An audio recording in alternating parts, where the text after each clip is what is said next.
Alors, bonjour chers abonnés, j'espère que vous allez bien. La vie recommence tranquillement son cours ici. Et avant de rentrer dans le métro, j'ai lu une histoire qui m'a vraiment touché et que j'aimerais partager avec vous. Et la leçon c'est quoi? Même si vous confiez votre dossier d'immigration à une agence d'immigration, à n'importe qui, c'est bien que vous soyez aussi prêt et que vous surveillez comment ça se passe. Et quoi qu'on dise, vous êtes l'acteur principal, vous restez toujours l'acteur principal. Qu'est-ce qui est arrivé à ce jeune Marocain qui est venu au milieu de la pandémie comme travailleur temporaire étranger? Lui, c'est un soudeur tôlier. Ce soudeur est venu ici comme travailleur temporaire en 2020. Voilà. Et son dossier avait été confié à une agence d'immigration.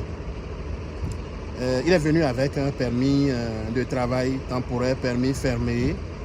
Et il a exécuté son premier contrat, tout s'est très bien passé. Il a beaucoup aimé. Donc le moment est venu de renouveler le contrat parce que l'entreprise a toujours des problèmes de main-d'œuvre. Et c'est là qu'il apprend qu'il ne pouvait pas renouveler son contrat. Pourquoi? Simplement parce que son certificat de sélection, certificat d'acceptation du Québec n'avait pas été renouvelé. En réalité, c'est l'entreprise c'est l'agence d'immigration qui s'occupait complètement de son dossier. Donc, c'est l'agence d'immigration qui devait s'occuper du renouvellement de son certificat d'acceptation du Québec et tout. Mais ça n'a pas été fait. Donc, il ne pouvait pas renouveler son contrat. Il ne pouvait pas travailler non plus. Tout ce qu'il a lieu de faire, c'est de sortir. Et voilà, il était parti dans le but de travailler et de s'installer éventuellement. Et il a été obligé de rester à la maison pour près de 6 mois en attendant un certificat d'acceptation du Québec. Et pendant ce temps, comment il pouvait vivre?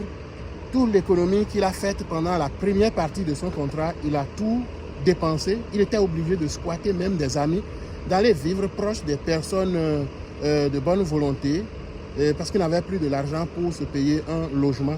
Il n'avait même plus de l'argent pour se nourrir, donc il a été obligé de recourir aux banques alimentaires. Les banques alimentaires, c'est le dernier recours quand vous n'avez pas la possibilité de vous trouver quelque chose à manger. Il y a des banques alimentaires ici auxquelles on peut faire recours. Écoutez, il n'est pas venu ici pour aller à la banque alimentaire. Non, il est venu pour travailler, économiser, avoir de l'argent et réaliser ici ou dans son pays. Donc c'est ça. Je vous invite à faire attention. Je pense que là maintenant c'est sérieux. Il y a beaucoup d'appels que je reçois par rapport au contrat fermé, des gens qui sont ici, qui sont en train de travailler, ils veulent changer, ils ont des problèmes avec le certificat d'acceptation, le certificat de sélection du Québec. Et vous êtes l'acteur principal de votre dossier, vous êtes l'acteur principal de votre carrière professionnelle. Donc suivez, ce n'est pas parce que vous confiez votre dossier à une agence d'immigration, à un consultant, à n'importe qui, que vous restez et vous fermez les yeux et puis vous allez croiser les bras et tout sera fait pour vous. Non, attention. Si ce monsieur avait eu le réflexe de surveiller son dossier, de regarder, d'accéder à son dossier, il n'aurait pas eu cette mésaventure qu'il a eue. Donc c'est ça, faites attention, que ce soit à partir d'ici ou à partir de n'importe quel pays, peu importe à qui vous confiez votre dossier, et allez chercher à savoir en temps réel qu'est-ce qui se passe dans votre dossier. Et ça me rappelle cette pensée de Napoléon Bonaparte qui dit « If you want a thing done well, do it yourself.